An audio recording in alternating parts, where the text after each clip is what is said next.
এই জন্য রব্বুল আলামিন বলেন ফাউলাইকা ইয়াদখুলুনাল জান্নাতা ওয়ালা ইউযলামুনা নাকিরা। আল্লাহ বলেন তাদেরকে আমি জান্নাতে প্রবেশ করাবো, ওয়ালা ইউযলামুনা নাকিরা, সামান্যতম নিম্নতম পরিমাণ আমি আল্লাহ তাদের প্রতি কোনো জুলুম করব না। তাহলে কাজ হলো একটা, কি কাজ? কি কাজ বলেছিলাম? আমলে সালেহ করা। কি করা? এক কথায় বাংলা ভাষায় যেটা আমরা বুঝি, নেক কাজ করা। কি করা বলে? এখানে কি নামাজের কথা আছে, হজের কথা আছে, যাকাতের কথা আছে, কিসের কথা আছে? নেক কাজ। নেক কাজ ওই কাজকে বলা হয়, বুঝেন, আমলে সালেহ ওই কাজকে বলা হয় সমস্ত ফরজ হুকুম থেকে শুরু করে সমস্ত মুবাহ পর্যন্ত যত আমল আছে, সমস্ত ফরজ হুকুম থেকে শুরু করে সমস্ত মুস্তাহাব পর্যায়ে যত আমল আছে, সমস্ত আমলকে একত্রিত ভাষায় বলা হয় আমলে সালেহ। কি বলা হয়? কি বলা হয়? এটাকেই বলে নেক কাজ। আমি তো বলেছি অনেক আগে, আপনি রাস্তা থেকে একটা কলার চোকলা, আপনার কাছে মনে হলো এই চোকলাটা রাস্তার মাঝে আছে, কোনো পথচারী স্লিপ খেয়ে পড়ে যাবে, আপনি কলার চোকলাটা রাস্তার মাঝ থেকে রাস্তার সাইডে কিনের গর্তে কোথাও ফালায় দিলেন, এটা অনেক বড় একটা নেক কাজ। এটাই আমলে সালেহ, এটাই আমলে সালেহ। একজন অসুস্থ মানুষ, সে ওজন জাতীয় কোনো বোঝা বহন করতে পারতেছে না, আপনি তার বোঝাটা বহন করে দিলেন, এটা আমলে সালেহ। এটা কি? এটা আমলে সালেহ। আমার ভাইরা,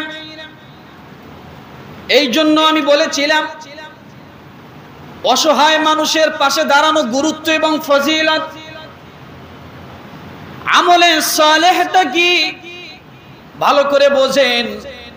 একজন মুসলমান আর একজন মুসলমানের সঙ্গে মুস্কি হেসে দিয়ে কথা বলবে, এটাও আমলে সালেহ। কি বলেন? এটা কি? একজন মুসলমান আর একজন মুসলমানের সঙ্গে যদি রাগান্য সুরে, কর্কশ সুরে, কঠোর ভাষায় যদি কথা বলে, অন্য একজন মুসলমান কষ্ট পাবে কিনা? কথা বলেন, পাবে। একই মুসলমান অপর একই মুসলমান যদি মুস্কি হেসে দিয়ে কথা বলে, সাবলীল ভাষায় কথা বলে, ওই মুসলমান মনের মধ্যে স্বস্তি শান্তি পাবে কিনা? কথা বলেন, স্বস্তি শান্তি পাবে। ওই যে আপনি একজন মুসলমানের মনে স্বস্তি এবং শান্তি ঢুকাইয়া দিলেন, আল্লাহ রব্বুল আলামিন ডাক দিয়ে বলেন, সঙ্গে সঙ্গে তাহাজ্জুদ পড়লে যে পরিমাণ সওয়াব হতো, আমি আল্লাহ তাআলা মুস্কি হাসি দিয়ে কথা বলা বান্দার আমল নামায় তাহাজ্জুদের সওয়াব আমি আল্লাহ তার আমল নামায় দিয়ে দিলাম। এবার বুঝুন আমলে সালেহ কাকে বলে। আমলে সালেহ কাকে বলে? আমরা সব সময় শুনি জাহান্নামের অনেক কথা, আল্লাহর রাগান্বিত কথা, আল্লাহর গোসার কথা, হ্যাঁ আছে, কিন্তু আল্লাহর দয়ার কথা আমরা কিন্তু ওভাবে জানি না। এই আয়াতের তাফসীর আপনি পড়ুন, তাফসীর ইবনে কাসিরের শেষের দিকে যখন যাবেন, আল্লাহর নবী জনাব মুহাম্মদ আরবি সাল্লাল্লাহু আলাইহি ওয়াসাল্লাম বলেন, ও আমার সাহাবীরা তোমরা শোনো, আল্লাহ কেমন দয়ালু, কেমন দয়ালু, কেমন রহমান তোমার আল্লাহ ভালো করে জানো। একজন মানুষের পকেটে টাকা রেখেছে, হঠাৎ সে একটা দোকানের সামনে গেল, অথবা টাকার প্রয়োজন, কোনো একটা কিছু কিনবে, কিন্তু টাকা খুঁজে পাচ্ছে না। এ পকেটে খোঁজে, এ পকেটে খোঁজে, কিন্তু খুঁজে পায় না। কিন্তু যে পকেটে টাকা রেখেছে ওই পকেটের টাকা কিন্তু ওখানেই রয়েছে, কিন্তু বান্দার হাতটা সেখানে যায় নাই। তার মাথায় ওইটাও নাই, হঠাৎ টাকার কথা মনে পড়লো, টাকা খুঁজে পেল না। আর কিছু সময় পরে দেখে যে টাকা যে পকেটে রেখেছিল সেই পকেটের মধ্যেই টাকা আছে। এমন হয় কি হয় না?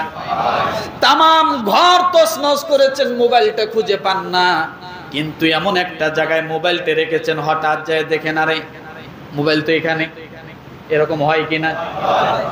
এমন প্রয়োজনীয় ছোট ছোট জিনিস এমন জায়গায় রাখছেন, ঘরের চাবিটা রাখছেন, খুঁজে পাচ্ছেন না। আপনি নিজে হাতে রাখছেন, খুঁজে পাচ্ছেন না, তামাম ঘর তছনছ করলেন, হঠাৎ করে যা দেখেন এমন একটা জায়গায় চাবি, চোখে না পড়ার কথা না, কথা ঠিক কিনা?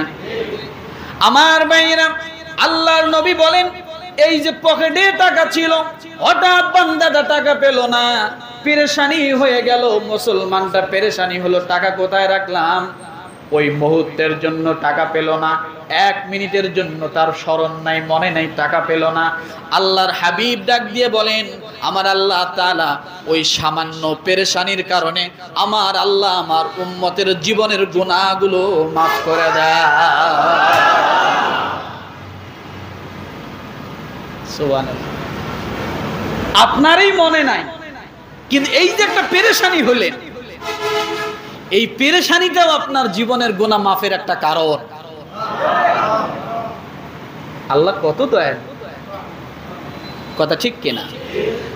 আমার ভাইরা, এই জন্য রব্বুল আলামিন বলেন সূরা নিসার 124 নম্বর আয়াতে বললেন, ওয়া মান ইয়া'মাল মিনাস সালিহাতি মিন যাকারিন আও উনসা ওয়া হুয়া মুমিনুন ফাউলাইকা ইয়াদখুলুনাল জান্নাতা ওয়া লা ইউযলামুনা নাকিরা।